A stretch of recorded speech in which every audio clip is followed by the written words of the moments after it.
আন্তর্জাতিক প্রবীণ দিবসের শিলচরে প্রবীণদের সংবর্ধনা প্রদান এবং মত বিনিময় সভা অনুষ্ঠিত। বিশ্বব্যাপী প্রবীণ পরিচর্যা ও সহায়তা ব্যবস্থা শক্তিশালীকরণ প্রতিপাদ্য বিষয় নিয়ে আন্তর্জাতিক প্রবীণ দিবস উপলক্ষে হিউম্যানিটি ফাউন্ডেশনের উদ্যোগে শিলচরে মত বিনিময় সভা ও প্রবীণ ব্যক্তিদের সম্মাননা প্রদান করা হয়েছে। এই উপলক্ষে এদিন শিলচরের একটি ভবনে এক অনুষ্ঠানের আয়োজন করা হয়। উক্ত অনুষ্ঠানে সভাপতিত্ব করেন শেহাবউদ্দিন আহমেদ। অনুষ্ঠান সঞ্চালনা করেন মিলন উদ্দিন লস্কর। বিশিষ্ট অতিথি হিসেবে উপস্থিত ছিলেন ডক্টর রবি কান্নান।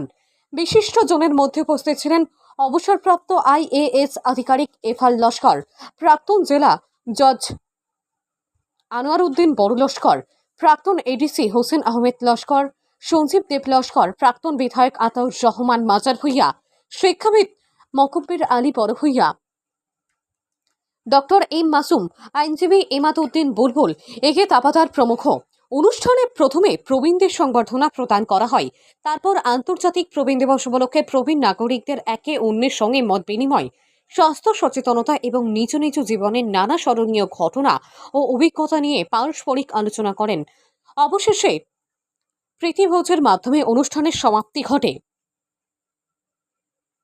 जैसे जैसे उम्र बढ़ता है हमारा हेल्थ स्वास्थ्य के ऊपर एम्फेसिस बढ़ता है क्योंकि अच्छा जिंदगी जीना चाहते हैं और अच्छा मृत्यु प्राप्त करना चाहते हैं।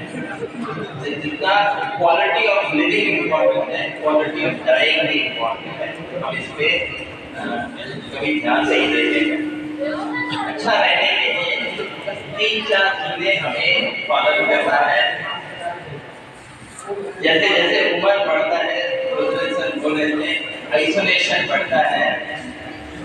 हम सोचते हैं हमारे बच्चे हमको सम्मान देंगे, लोग हमको सम्मान देंगे, लोग हमको हमारे सर्विस के लिए रिकग्निशन देंगे। हमको एक्चुअली बाहर से वैलिडेशन की जरूरत नहीं है। हमको ये जरूरत नहीं है कोई हमारा सम्मान करे, कोई हमारे काम की सराहना करे, कोई हमको रेस्पेक्ट, हमें इसकी जरूरत नहीं। अपने के अंदर कंप्लीट है।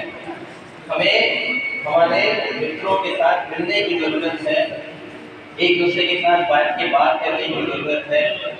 फोन से बात कर सकते हैं, सोशल मीडिया में बात कर सकते हैं, बट सोशली एक्टिव रहना बहुत जरूरत है। जैसे उम्र बढ़ता है, थोड़ों में पेन आता है, दिखता नहीं है, कान नहीं सुनता, इसके बावजूद हमें एक दूसरों के साथ मिलने की जरूरत है।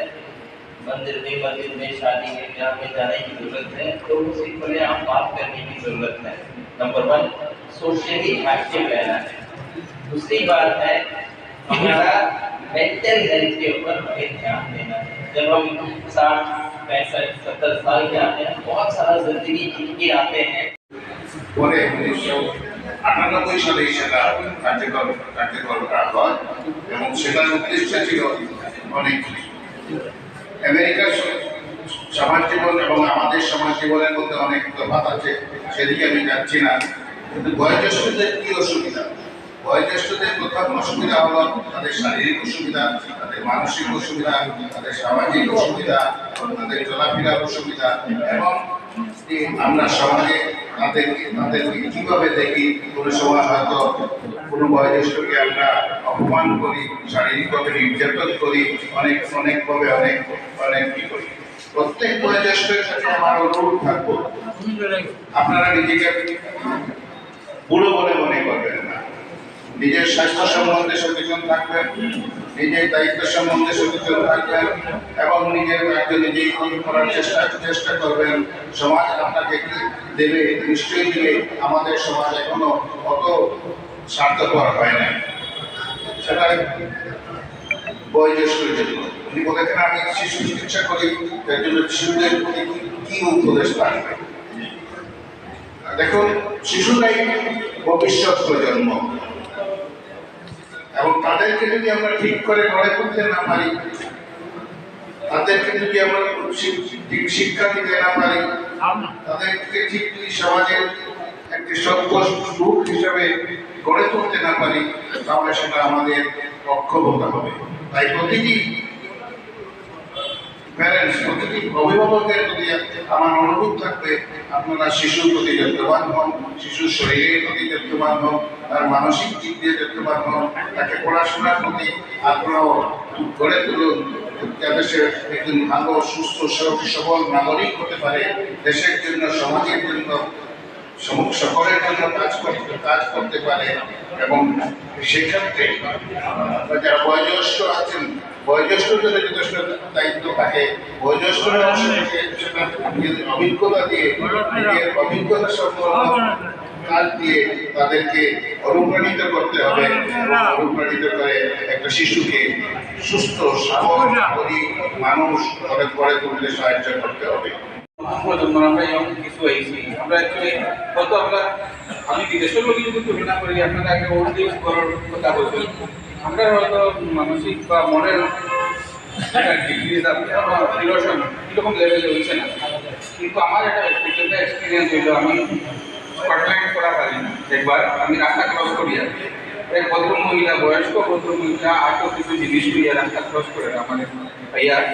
তো আমি জাস্ট হেল্প করা লাগে যে আমি রাস্তা উইকটা লইয়া রাস্তা ক্রস করার সাহায্য করতাম না। তারপরে ভদ্রমহিলার লোকের রাস্তা ক্রস করার থেকে লইয়া আসা পর্যন্ত প্রায় 20 মিনিট আমার গল্প করতে হয়েছে। আমি তো ক্লাস অ্যাটেন্ড করা যেতাম একটু টাকা করার মধ্যে, ভদ্রমহিলা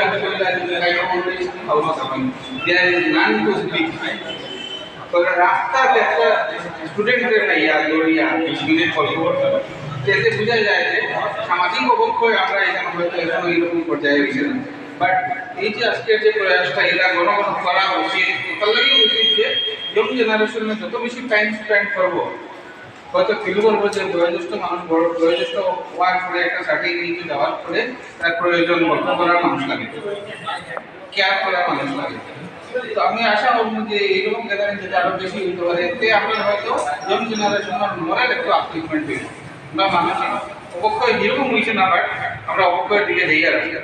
এটা কমন ট্রেন্ড হয়ে গেছে শহরাঞ্চলে, একটা অনেক ক্ষেত্রে স্ট্যাটাসের মতো ব্যাপার হয়ে গেছে যে ওল্ড এজ হাউসও ফাটাই যাবে।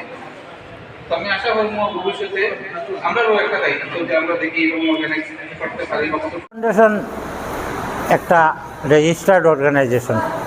এই অর্গানাইজেশন মানব সেবামূলক বিভিন্ন অনুষ্ঠান করে থাকে।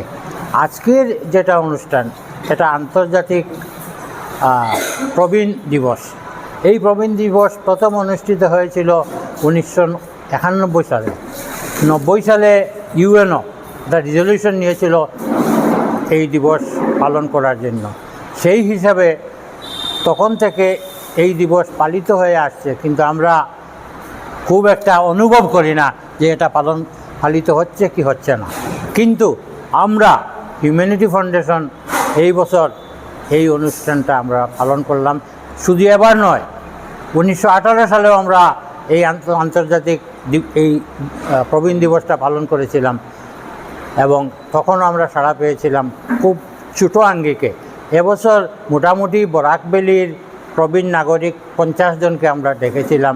অসুস্থতার কারণে 2-3 জন আসতে পারেননি, সবাই এখানে এসেছেন, তাদের মত বিনিময় করেছেন, সবাই সুখী হয়েছে। এবং সেই সাথে আমরা 6 জন যুব প্রজন্মের যারা স্বেচ্ছাসেবী আছে তাদেরকে আমরা অনুপ্রাণিত করার জন্য আমরা তাদেরকে সংবর্ধনা দিয়েছি। আমাদের দৃঢ় বিশ্বাস হিউম্যানিটি ফাউন্ডেশনের এই প্রচেষ্টা ব্যর্থ যাবে না। আগামী দিনে আমাদের পরবর্তী প্রজন্ম এইভাবে বয়স্কদের সম্মান জানাবে, তাদের অতীত দিনের যেসব ভালো কাজ আছে সেইগুলা স্বীকৃতি দেবে এবং তাদেরকে শ্রদ্ধা জানাবে। এই বলে আমি আমার বক্তব্য শেষ করছি।